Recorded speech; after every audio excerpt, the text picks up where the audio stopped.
Mas.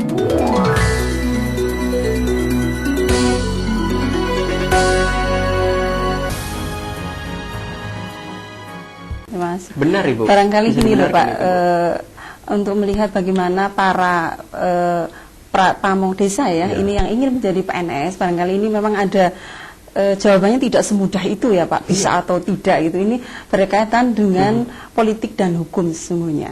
Berkaitan dengan politik dan hukum.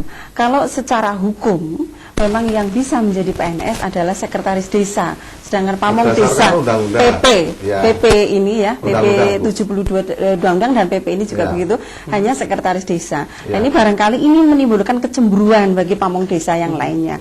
Kalau toh pada saat ini mungkin ya, ini sistem hukumnya ya memang. Kalau dikaitkan dengan sistem politik yang ada sekarang ini, yang desa itu tidak seperti desa zaman dahulu. Kalau desa zaman dahulu memang ini banyak sekali kekayaan desa yang masih ada lah. Sekarang ini kan sudah mulai berkurang ini barangkali karena tidak mungkin terjadi yang jelas ya Bu ya. Dari pemerintah sendiri tidak mungkin akan mengabulkan hal semacam itu, seperti itu.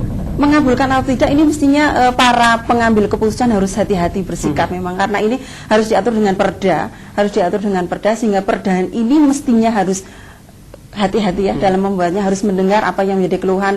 Kalau misalnya tidak diadopsi menjadi ketentuannya diadopsi menjadi sebuah keputusan, mestinya harus diberikan solusi ini pamong desa harus bagaimana, atau gajinya itu disubsidi oleh Pemda atau bagaimana. Ini memang persoalan politik dan hukum. Iya, dengan kata lain tuntutan dari aparat desa tersebut hanya sekedar menggantang asap seperti itu. Bapak setuju?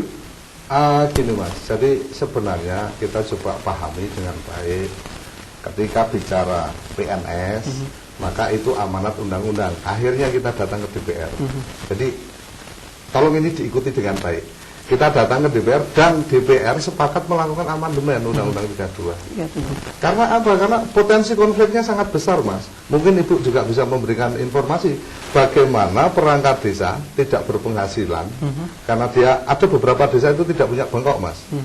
Dia hanya berpenghasilan 100.000 satu bulan. Saya setuju itu memang Pak. Jadi sebetulnya hukum dalam bidang ketatanegaraan itu adalah kesepakatan politik.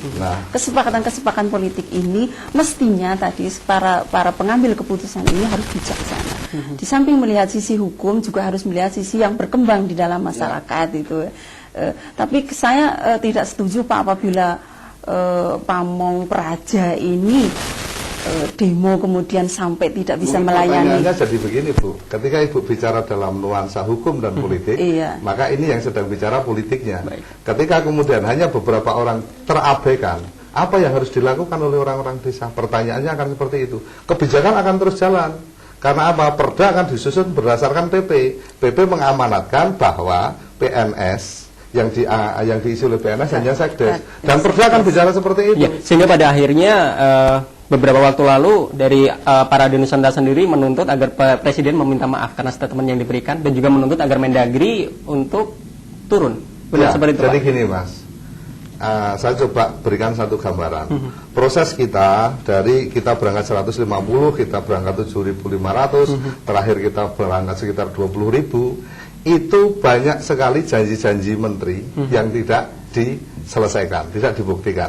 Dari kita diberi waktu untuk dialog dengan Dirjen, dan itu tidak pernah terlaksana.